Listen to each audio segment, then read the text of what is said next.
Bienvenue à bord de la ligne T14, un nouveau chapitre dans l'histoire ferroviaire d'Île-de-France. Mais avant d'être une ligne de tram-train, cette liaison a connu plus d'un siècle d'évolution. Dans cette vidéo, nous allons voir l'histoire de la ligne, son matériel roulant, son exploitation et les futures possibilités de prolongation. Explique Crécy-la-Chapelle. Connaissez-vous l'histoire de cette petite branche de la ligne P? Initialement, il s'agissait d'une demande de l'armée pour faciliter le transport de ses troupes entre Meaux et Coulommiers. Sauf que le projet n'a jamais abouti et la voie s'est arrêtée à Crécy-la-Chapelle. Inaugurée en 1902, cette petite ligne de seulement 10 km a toujours fonctionné comme une navette isolée avec un train unique qui faisait des allers-retours entre ces deux terminus. En 2004, la ligne est intégrée à la ligne P du Transilien, nouvellement créée.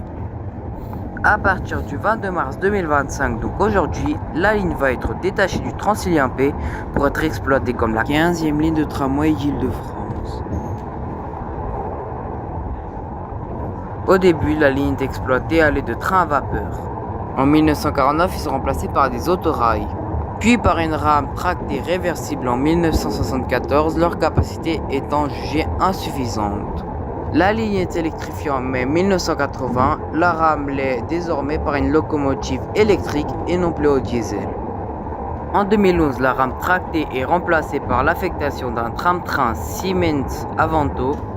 En 2022, les Avanto sont remplacés par des Citadis Dualis circulant aussi sur le T11. Les Citadis Dualis sont restés jusqu'à maintenant.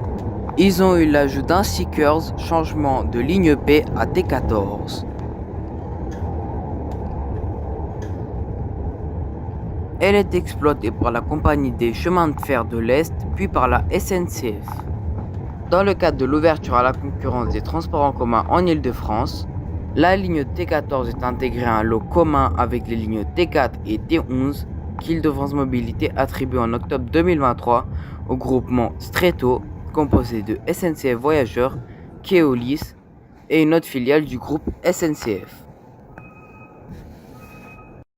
D'après moi, une prolongation jusqu'à Coulommiers serait bénéfique pour la ligne dans le cas où les deux branches de l'Est du Transilien P seraient reliées.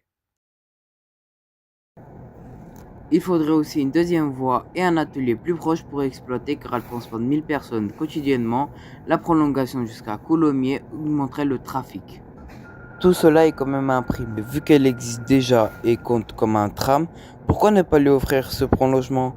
La valeur immobilière augmenterait sûrement et elle servirait à relier l'Est, les deux branches de la ligne Transilien P.